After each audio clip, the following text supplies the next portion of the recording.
மூட்டை சுவாமி பொற்பாத திருக்கடல் பணிந்து எனது யூடியூப் நேயர்களையும் வணங்கி இன்று தாய் தந்தை அதாவது பெற்றோர் செய்த தவப்பயனால் மட்டுமே நல்ல சர்க்குருவை பார்க்க முடியும் என்று மூட்டை சுவாமிகள் சொன்ன ஒரு நிகழ்வை தங்களுடன் பகிர இருக்கின்றேன்.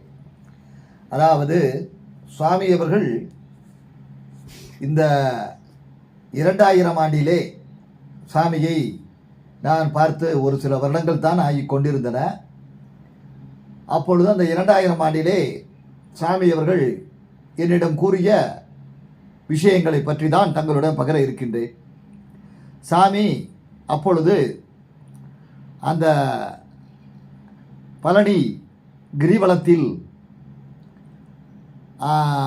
பிஞ்சுக்கு பக்கத்தில் உள்ள ஒரு இடத்தில் அமர்ந்திருந்தார். நாங்கள் ஒரு 7-8 பேர் மட்டும் அவரை சுற்றி அமர்ந்திருந்தோம். அப்பொழுது நான் பாம்பாடி சித்தர் கோவிலில் அந்த சுவாமி அவர்களின் குருநாதராகிய பாம்பாடி சித்தருக்கு திருப்பணி செய்யும் பணியில் மிகுந்த பொறுப்பில் அமர்த்தப்பட்டிருந்தேன். ஆதலால் நான் அப்பொழுதுதான் சங்கரன் கோவிலிருந்து சாமியை பார்க்க வந்தேன். சாமி அவர்கள் என்னை பார்த்தவுடன், ஏய் சங்கா, எப்போ வந்த? ஹரிச்சங்கரன் பதிலேருந்து எப்பப்பா வந்த? மீனாட்சி பதிலேருந்து ஹரிச்சங்கரன் பதிக்கு போய் ஹரிச்சங்கரன் பதிலேருந்து பழனி பதிக்கு வந்துட்டா என்னைய பார்க்க. என்ன விஷயம், வேலையெல்லாம் எப்படி நடக்குது அப்படின்னு கேட்டார். சாமி, பல பிரச்சனைகளுக்கு இடையில் வேலை போய்கிட்டே இருக்கு சாமி. பல பிரச்சனைகளுக்கு இடையில் போகுதா? என்னப்பா சொல்கிற? ஆமாம் சாமி, டெய்லி ஒரு பிரச்சனை, டெய்லி ஒரு தொந்தரவு, டெய்லி ஒரு பெட்டிஷனு, டெய்லி போலீஸ் விசாரணை, டெய்லி எஸ்பி ஆஃபீஸு, கோர்ட்டு, இப்படியே தான் சாமி போய்கிட்டே இருக்கோம். உங்களுக்கு தெரியாது என்ன சாமி இருக்குது? அப்படியா? இப்போ என்ன பிரச்சனை சாமி? இந்த பக்கத்தில் உள்ளவர் தான் சாமி பிரச்சனை பண்ணுறாரு. அவர் நம்மளை கட்டடம் கட்ட விடக்கூடாதுன்னு நினச்சி கங்கணம் கட்டிக்கிட்டு பண்ணுறாரு சாமி. இப்போ என்னங்க சாமி செய்யுது? அடுத்து ஒரு பெடிஷன் போயிருக்கு சாமி. யார் மேலே போயிருக்கு சாமி? பெட்டிஷன் பொதுவாக இதுக்கு இன்சார்ஜாக இருக்கக்கூடிய சித்தராஜ சாமி மேலே தான் போய்கிட்டே இருந்துச்சு. இப்போ சித்தராஜ சாமி ரொம்ப இங்கே இருந்து வேலைகளை பார்க்காம அடிக்கடி வெளியூர் போயிடுறதுனால இப்போ நம்ம யார் இங்கேருந்து வேலை பார்க்குறோமோ, பொறுப்பாக இருக்கோமோ, அவங்க மேலே போகுது சாமி. இப்போ அவருக்கு பதிலாக நான் தானே சாமி பொறுப்பாக இருந்து பார்க்குறேன். 2 பாண்டியங்களும் என் பக்கத்தில் இடமும் வளவுமா இருந்தாலும், மன்னார் பாண்டியனும் கான்ட்ராக்ட் பண்ணி இடமும் வளவுமா இருந்தாலும், அவங்க பாண்டியங்கிறதுனால அந்த பெடிஷன் போடுறவர் பயப்படுறாரு சாமி, அவங்க மேலே போடுறதில்ல. அதனால் பெடிஷன் இப்போ என் மேலே போகுது சாமி. என்ன போட்டிருக்கான் உன் மேலே பெடிஷனு? சாமி, இந்த மாதிரி சாராயம் காய்ச்சறதாவும், பெண்களை வச்சு தவறாக பயன்படுத்தி வியாபாரம் பண்ணுறதாவும் பெட்டிஷன் போட்டிருக்காரு சாமி. ஓஹோ, அது வேறு நடக்குதோ சாமி? அவர் போட்டிருக்காரு சாமி, நடக்கலை சாமி, போட்டிருக்காரு சாமி. உங்களுக்கு என்ன சாமி தெரியாது? என்ன சாமி? சரிங்க சாமி, இப்போ நீங்கள் அதுக்கு என்ன, உங்களை போலீஸ் விசாரித்தாங்களா? ஆமாம் சாமி, அந்த பெட்டிஷன் போய் எனக்கு சங்கரகோவில் ஸ்டேஷனில் விசாரித்தாங்க. அப்புறம் லேடிஸ்லாம் 6 மணிக்கு மேலே இருக்கக்கூடாதுன்னு சொல்லியிருக்காங்க சாமி. இப்போ நமக்கு சமைக்கிறதுக்குலாம் லேடிஸ் தான் வர்றாங்க. இப்போ நம்ம என்ன சாமி செய்கிறது?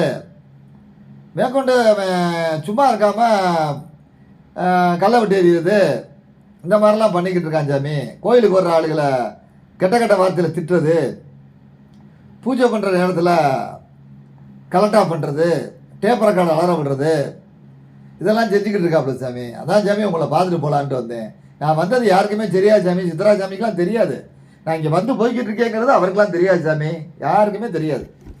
நான் சும்மா காரைக்குடி போகிறேன்னு சொல்லிட்டு உங்களை பார்க்க வரேன் சாமி. ஓஹோ, அப்படியா விஷயம்? அப்போ இங்கே போகிறது சொல்கிறதில்ல யார்கிட்டையும்? இல்லை சாமி, அதெல்லாம் சொன்னால் பிரச்சனை ஆகும் சாமி.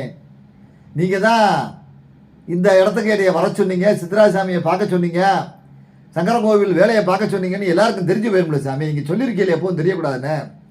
அதனால் நான் அதெல்லாம் சொல்கிறதில்ல சாமி. காரைக்குடி போகிறேன், வெளியூர் போகிறேன் அப்படின்னு சொல்லிட்டு வந்துடுவேன் சாமி. சரி, அதான் யாரையும் கூட்டி வராமல் தனியாகவே வருவியா? ஆமாம் சாமி, தனியாகவே தான் வர்றேன். சரி, இப்போ என்ன செய்யணும் சாமி?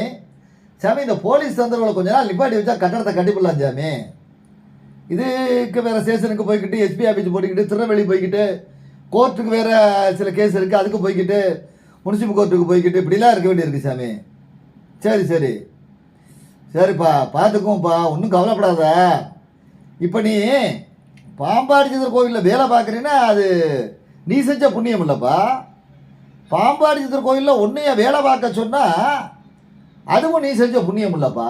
இப்போ நான் என்னைய வந்து பார்க்குறீல்ல, என்னைய வந்து பார்த்த பிறகு தானே நீ பாம்பாடி சித்தர் கோவிலில் போய் யாருக்கும் சொல்லாமல் நான் தான் அனுப்புறேன்னு சொல்லாமல் வேலை பார்க்குற. நீ என்னைய வந்து பார்த்ததே நீ செஞ்ச புண்ணியம் இல்லைப்பா. ஆமாம் சாமி, அது தெரியும் சாமி. நான் புண்ணியம் பண்ணவனா தான் ஏன் சாமி இப்படிலாம் கஷ்டப்படுறேன்? உங்கள் அம்மா அப்பா செஞ்ச புண்ணியப்பா.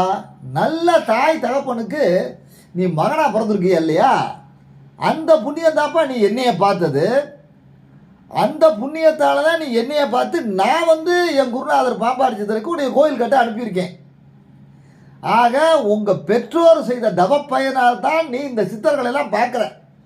அதை முதல்ல தெரிஞ்சுக்க. அதில் அந்த மாரியம்மா, உங்கள் அம்மா மாரியம்மா இருக்காளே, ரொம்ப நல்லவப்பா. பொறுமைக்கு இலக்கணம், ஒழுக்கத்துக்கு இலக்கணம், குடும்பம் நடத்துறதுக்கு ஏற்ற நல்ல குடும்ப பெண், பிள்ளைகளை வளர்க்குறதுக்கு ஏற்ற நல்ல தாய். உன் தகப்பனார் இருக்கானே பாவம் சாவிப்பா, அதாவது அப்பாவியான ஒரு பரிதாபமான ஒரு ஆள்பா. நல்லவன், ரொம்ப நல்லவன், நீதிமான், சத்தியவான், ஒரு பொய் கூட சொல்ல மாட்டான். அவன் முருகனை தவிர எந்த சாமியும் கும்பிடுறது இல்லைப்பா. நான் கவனிச்சுக்கிட்டே தான் இருக்கேன். முருகா முருகா கந்தசஷ்டி கவசம் 6 பட வீட்டுக்கும் பாடுறான்ப்பா. மலேசியாவில் இருந்துக்கிட்டும் பாடுறேன், இங்கே வந்தாலும் பாடுறேன். நான் கவனிச்சுக்கிட்டே தான் இருக்கேன் சாமி. ரொம்ப நாள் அவங்க 2 பேரையும். உன் தாயார் மாரியம்மா எனக்கு முன்னாடி வந்து டெய்லி நின்று புலம்புது சாமி. காளிக்கு முன்னாடி நின்று புலம்புது. என்ன சாமி புலம்புறாங்க? உங்களை எப்போ சாமி பார்த்தாங்க? அடே கோட்டிக்கார பேலே, கோட்டிக்கார பேலே, எனக்கு முன்னாடி சொன்னீங்கன்னா சிவன் கோயிலுக்கு போகிறாள்ல அவங்க, உன் சொந்த ஊரில் காரைக்குடியில் சிவன் கோயில் இருக்கா இல்லையா? ஆமாம் சாமி, இருக்குது சாமி, நாட்டுக்கோட்டை நகரத்தார் சிவன் கோயில். அதான்ப்பா, அந்த கோயிலில் சிவனுக்கு முன்னாடி நின்று புலம்புறாள். என் பிள்ளை வரணும், என் பிள்ளைக்கு கல்யாணம் நடக்கணும், என் பிள்ளை நல்லா இருக்கணும் அப்படின்னு விளக்கு போடுறா, நெய் விளக்கு போடுறா. அப்புறம் அந்த அதலப்பட்டி காளின்னு சொல்லுவீங்களப்பா, காரைக்குடியில் முத்துப்பண்ண ஏரியா, உங்கள் வீடு இருக்க ஏரியாவில், அந்த காளிக்கு போய் அங்கே வந்து அர்ச்சனை பண்ணி, உன் பேர் நட்சத்திரம், உன் பேர் நட்சத்திரம் எனக்கு என்னப்பா மனப்படமாக இருக்குது. அவள் சொல்லும் போது இங்கே கேட்டிருக்கேன், கொஞ்சம் காது கொடுத்து காலிட்டு சொல்லும் போது புனர்பூச நட்சத்திரம் ராமசுந்தரம் கடகராஜிங்கிறா. அங்கே அர்ச்சனை பண்ணுறா. அது அதலப்பட்டி காளி தானப்பா? ஆமாம் சாமி. அந்த மாதிரி உன் தாய் வேண்டா. அங்கே உன் தகப்பனார் முருகா முருகா முருகா குமரகுருபரா அப்படின்னு அங்கே வேண்டான். இந்த தவ பயனால தானப்பா நீ இப்போ எங்களை மாதிரி ஆட்களை பார்த்துருக்க. இல்லைன்னா முடியுமாப்பா அப்படின்னு சாமி சொல்ல என் மேடி எங்கும் புல்லரித்து விட்டது. அப்பொழுது என் தாய் தந்தையரை பற்றி நான் ஒரு தவறான நினைப்பு கொண்டிருந்தேன். நம் மீது அக்கறை இல்லாமல் இருக்கிறார்கள், நம் மீது தேவையில்லாத சந்தேகம் கொள்கிறார்கள், நமது வாழ்க்கையின் முன்னேற்றத்திற்கு இவர்கள் சரியாக உதவவில்லை, நம்மை அனாதையாக இப்படி விட்டுவிட்டார்கள், நம்மை பற்றி கவலைப்படுவது இல்லை, நமக்கு சரியான ஒரு எதிர்கால வாழ்க்கையை அமைத்து தர முயற்சி செய்யவில்லை என்றெல்லாம் நினைத்துக் கொண்டிருந்தேன். சுவாமிக்கு இந்த வார்த்தை சொல்லியவுடன் எனது நினைப்பு அனைத்தும் மாறிவிட்டது. புண்ணியம் செய்த தாய் தந்தையருக்கு மகனாக பிறந்த காரணத்தாலே இந்த சத்குருவை பார்க்க முடியும் என்றால் எவ்வளவு பெரிய புண்ணியர்கள் என் தாய் தந்தையர் என்று நினைத்து பெருமிதம் கொண்டேன். அந்த பெருமிதத்தோடு அந்த மணிவாசக பெருமான் திருவாசகத்தில் சொல்லுவார் போல் பாருங்கள் ஒரு பாடல், அந்த பாடலும் நினைவுக்கு வந்தது. பால் நினைந்து ஊட்டும் தாயினும் சாலப் பறிந்து நீ பாவியேன் உடைய ஊனினை உருக்கி உன் உள்ளொளி பெருக்கி ஓப்பிழா ஆனந்தமாய தேனினை சொரிந்து புறம் புறம் திரிந்த செல்வமே எங்கள் சிவபெருமானே, யான் உனை தொடர்ந்து சிக்கன பிடித்தேன் எங்கு எழுந்தருளுவது இனியே என்ற அந்த பாடல் நினைவுக்கு வந்தது. அதாவது சிவபெருமான மாணிக்கவாசர் பாடுறாரு. இந்த சிவபெருமான் தான் நம்ம குருநாதர். இப்போ நம்ம குருநாதராக நம்ம சொல்கிறோம்னு வச்சுக்கோங்களேன். எம்பெருமானே, என்னை காக்கும் பொருட்டு பெற்றதாயினும் மேலாக அன்பு காட்டி என்னை விட்டு பிரியாது இருக்கின்றீர்களே. இப்போ என்னை பெத்த தாயும் தகப்பனும் என் மேலே அன்பு காட்டுறதுனால தான் நான் குருநாதரை வந்து அடைஞ்சேன். என் குருநாதர் இப்போ என் மேலே பேரன்பு காட்டினதுனால அவர் என்னை விட்டு பிரியாமல் இருக்கார். நான் அவரை வந்து சந்திக்கிறேன், அவரை குருவாக பெற்றேன். அவர் குருநாதருக்கு கோவில் கட்டுற பாக்கியத்துக்கு தலைமை பணி எனக்கு கொடுத்தாரு. அப்போ என்னை விட்டு பிரியாதிருந்து வற்றாத இன்பத்தை பொழிந்து போகுமிடமெல்லாம் என் உடன் தெரிந்த செல்வமே. சாமி என் கூடவே வர்றாருல, அது வர்றதுனால தான் நான் இப்போ பாம்பாடி திருக்கோயிலில் கோயில் கட்டுறேன். அந்த ரவுடித்தனம் பண்ணுறவங்கள்ட்ட தான் தப்பிக்கிறேன். போலீஸ் ஸ்டேஷனு கோர்ட்டு கேஸுலேருந்து தான் தப்பிக்கிறேன்ல. குழந்தைகிடம் பெற்றவன் கொள்கின்ற பரிவினும் மேலான கருணை உடையவன் நீ. இப்போ எங்கள் அம்மா அப்பா என் மீது கருணை வச்சு எனக்காண்டி கோவிலில் வேண்டுறாங்க. முருகனை எங்கள் அப்பா வேண்டுறாரு, எங்கள் அம்மா சிவபெருமானை வேண்டுறாங்க. அது வந்து பெற்றவள் செய்யக்கூடிய கடமை. இது ஒரு பெரிய ஆச்சரியம் இல்லை. ஆனால் அந்த தாய் தந்தை வைக்கக்கூடிய பரிவை விட மேலான கருணையை என் குருநாதர் என் மேலே வச்சிருக்காரு. இந்த கருணையை வச்சிருக்கிறதுனால என்னுடைய உடல் உணர்வை ஒடுக்கி ஞான ஒளியை உள்ளத்தே வளர்க்கிறார். அழிவற்ற சிவானந்த பேரின்பத்தை தர்றார். அதனால இந்த குருநாதரை இனி எந்த பிறவியிலும் அதாவது இந்த பிறவியிலும் சரி, இனி எத்தனை பிறவி எடுத்தாலும் சரி விடவே கூடாது என்று உறுதியாக பற்றி கொள்ள வேண்டும் என்று நானும் இந்த பாடலின் மூலமாக உணர்ந்து கொண்டு, குருநாதா என்றிருந்தாலும் நீங்கள் தான் எனக்கு வழிகாட்டி, நீங்கள் தான் என் குருநாதர். பிறவிகள் பல உண்டு எனக்கு என்று தெரிந்தாலும் அத்தனை பிறவியிலும் நீங்களே குருவாக வர வேண்டும். பெற்ற தாய் தந்த புண்ணியத்தால் உங்களை அடைந்தேன். உங்களை பெற்ற புண்ணியத்தால் நானும் அந்த சித்தாந்த நிலையை அடைய வேண்டும்.